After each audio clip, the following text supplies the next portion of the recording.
Assalamualaikum warahmatullahi wabarakatuh. Perkenalkan, nama saya Cika Oktaviani, NIM 4219151 dari kelas Perbankan Syariah Aceh. Di sini saya akan menjelaskan lafaz tentang kandungannya mutlak, muqayyad, dan mantuk mafhum guna untuk memenuhi tugas ulangan akhir semester mata kuliah usul fikih. Yang pertama yaitu pengertian mutlak dan muqayyad. Pengertian mutlak. Mutlak adalah lafaz yang memberikan petunjuk terhadap satu atau beberapa satuan yang mencakup tanpa ikatan yang terpisah secara lafzi. Dan menurut Mana Al-Qattan, mutlak adalah lafaz yang menunjukkan suatu hakikat atau dalam suatu kelompok tanpa satu qaid atau pembatas, hanya menunjukkan suatu zat tanpa ditentukan yang mana dari kelompok tersebut. Selanjutnya, pengertian muqayyad yaitu lafaz yang menunjukkan hakikat suatu yang dikaitkan kepada lafaz itu suatu sifat. Dan menurut Mana Al-Qattan, muqayyad adalah lafaz yang menunjukkan suatu hakikat dengan qaid atau pembatas. Selanjutnya, bentuk-bentuk mutlak dan muqayyad. 1. Apabila hukum dan objek pembahasannya mempunyai makna yang sama, ahli fikih menyepakati bahwa mutlak berubah menjadi muqayyad. Yang kedua, apabila hukum dan sebab dari dalam lafaz mutlak berbeda dengan hukum dan sebab di dalam lafaz muqayyad. Menurut Imam Hanafi dan para pengikutnya, lafaz mutlak tidak bisa berubah status menjadi muqayyad. Mutlak beramal dengan kemutlakannya dan muqayyad beramal dengan muqayyadannya pada tempatnya masing-masing. Yang ketiga, apabila hukum berbeda tetapi sebabnya sama, tetap berstatus menjadi mutlak dan keduanya pada tempat masing-masing. Dan yang keempat, apabila hukum dalam mutlak dan muqayyad satu dan sebab hukumnya berbeda, ulama berbeda pendapat. Menurut ulama Hanafiyah dan Ja'fariyah, mutlak tidak berubah status menjadi muqayyad, dan mutlak beramal dengan kemutlakannya dan muqayyad beramal dengan kemuqayyadannya pada tempatnya masing-masing.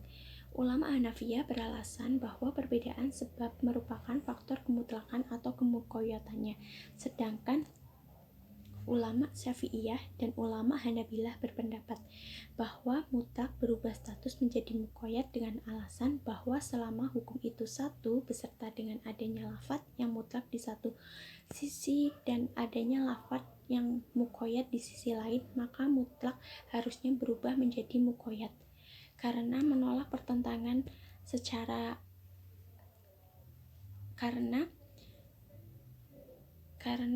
karena menolak pertentangan antara dalil dan menguatkan keselarasan antara beberapa nas. Selanjutnya, hukum lafaz mutlak dan muqayyad. Yang pertama, lafaz mutlak. Lafaz mutlak dihukumi sesuai dengan kemutlakannya. Lafaz muqayyad dihukumi sesuai dengan kemuqayyadannya. Poin selanjutnya, hal-hal yang diperselisihkan dalam mutlak dan muqayyad. Jika hukum datang dalam bentuk muqayyad pada satu nas dan pada nas yang lain. Muqayyad. Yang pertama, sasaran dari dua nas tersebut sama, maka hukum yang disebutkan adalah sama dan sebab yang menimbulkan sama. Dan yang kedua, sebab yang menimbulkan berbeda antara lafaz mutlak dan muqayyad. Yang ketiga, sebab yang menimbulkan hukum adalah sama sedangkan hukumnya berbeda. Yang keempat, sebab yang menimbulkan hukum dalam lafaz mutlak dan muqayyad adalah berbeda. Demikian pula hukumnya juga berbeda. Yang kelima, salah satu dalam bentuk isbat dan yang lain menafikan, memerdekakan hamba mukmin dan jangan memerdekakan hamba kafir. Yang keenam, keduanya dalam bentuk nafi atau nahi.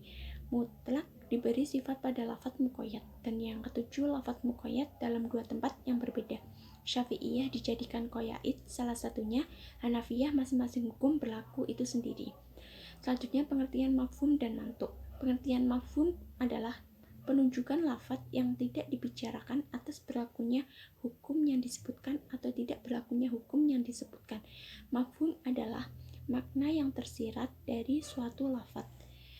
Dan mafhum secara bahasa ialah sesuatu yang dipahami dari suatu teks, dan menurut istilah adalah pengertian yang tersirat dari suatu lafaz atau mafhum muwafaqah atau pengertian kebalikan dari pengertian lafal yang diucapkan atau mafhum muhalafah. Yang kedua, mantuk. Mantuk adalah penunjukan lafaz menurut apa yang diucapkan atas hukum menurut apa yang disebut dalam lafaz. Mantuk adalah sesuatu yang ditunjukkan oleh lafaz pada saat diucapkannya, yakni bahwa penunjukan makna berdasarkan materi huruf-huruf yang diucapkan. Jadi, mantuk artinya tersurat perkataan yang diucapkan itu, baik secara tegas maupun berdasarkan kemungkinan makna lain. Mantuk ialah apa yang ditunjukkan oleh lafaz pada tempat ucapannya. Artinya, mantuk adalah yang ditunjukkan itu adalah dari huruf yang diucapkan itu sendiri. Dan mantuk secara bahasa berarti sesuatu yang diucapkan. Sedangkan menurut istilah usul fikih, mantuk berarti pengertian harfiah dari suatu lafal yang diucapkan. Selanjutnya, dalalah mafhum dan dalalah mafhum. Yang pertama, dalalah muwafaqah. Mafhum muwafaqah. Mafhum muwafaqah adalah makna yang hukumnya yang sesuai dengan mantuk. Terdiri dari dua macam, yaitu mafhum aulawi. Mafhum aulawi berlakunya hukum pada peristiwa yang tidak disebutkan itu lebih kuat atau lebih pantas dibandingkan dengan berlakunya hukum. Dan yang kedua yaitu mafhum musawi. Mafhum muhalafah. Mafhum al-muhalafah adalah menetapkan kebalikan dari hukum yang disebut atau mantuk lantaran tidak adanya suatu batasan atau qaid yang membatasi berlakunya hukum menurut nasnya. Mafhum juga disebut dengan dalil Alkitab karena dalilnya diambil dari jenis perintah itu sendiri. Terbagi menjadi 5 macam, yaitu yang pertama mafhum sifat. Mafhum sifat adalah penunjukan suatu lafaz yang menggunakan suatu sifat terhadap hukum yang berlawanan pada sesuatu yang tidak disebutkan bila sifat terburuk tidak ada, atau arti sederhananya adalah selama ada sifat maka berlaku hukum pada lafaz itu, tetapi bila sifat tersebut tidak ada maka berlakulah hukum yang sebaliknya. Dan yang kedua adalah mafhum syarat. Mafhum syarat adalah penunjukan suatu lafaz yang pada lafaznya itu berlaku hukum yang dikaitkan kepada suatu syarat terhadap kebalikan hukum pada sesuatu yang tidak disebutkan. Bila syarat itu tidak terpenuhi, maka berlaku hukum, tetapi bila syarat itu tidak terpenuhi, maka ditetapkan hukum yang sebaliknya. Dan yang ketiga yaitu mafhum goyah atau limit waktu, yaitu penunjukan suatu lafaz yang pada lafaz itu ada hukum yang dibatasi dengan limit waktu tidak berlakunya hukum tersebut. Bila limit waktu sudah berlalu atau definisi yang mudah ada sebelum limit waktu yang ditentukan habis, maka berlaku hukum, tetapi sesudah habis limit waktu yang ditentukan, maka hukum tersebut tidak berlaku lagi. Dan yang keempat, mafhum al-adat, yaitu penunjukan suatu lafaz yang menjelaskan berlakunya hukum dengan bilangan tertentu terhadap hukum kebalikannya untuk bilangan lain dari bilangan yang ditentukan itu. Dan yang kelima yaitu mafhum al-laqab. Sebutan adalah penunjukan suatu lafaz yang menjelaskan berlakunya suatu hukum untuk suatu nama atau sebutan tertentu atas tidak berlakunya hukum itu untuk orang-orang lain. Dan poin yang terakhir adalah pendapat ulama tentang mafhum mukhalafah.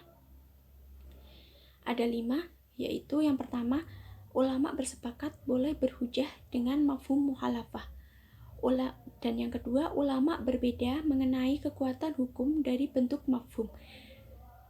Menurut jumhur, orang kaya enggan membayar hutang adalah suatu penganiayaan, maka sebaliknya kalau orang miskin bukan suatu penganiayaan.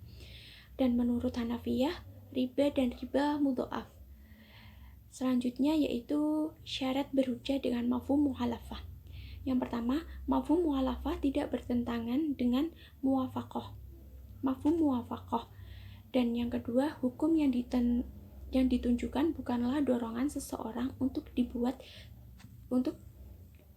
seseorang dorongan seseorang untuk berbuat sesuatu. Dan yang ketiga, hukum yang terdapat dalam nas tidak merupakan jawaban atas pertanyaan yang menyangkut hukum khusus yang berlaku pada waktu itu. Dan yang keempat, dalil mantuknya disebutkan secara terpisah. Jika mantuk disebutkan dalam satu rangkaian, maka tidak dapat diambil mafhum mukhalafah. Dan yang terakhir yaitu mantuk bukan pada bentuk hal-hal yang biasa berlaku. Kurang lebihnya saya mohon maaf.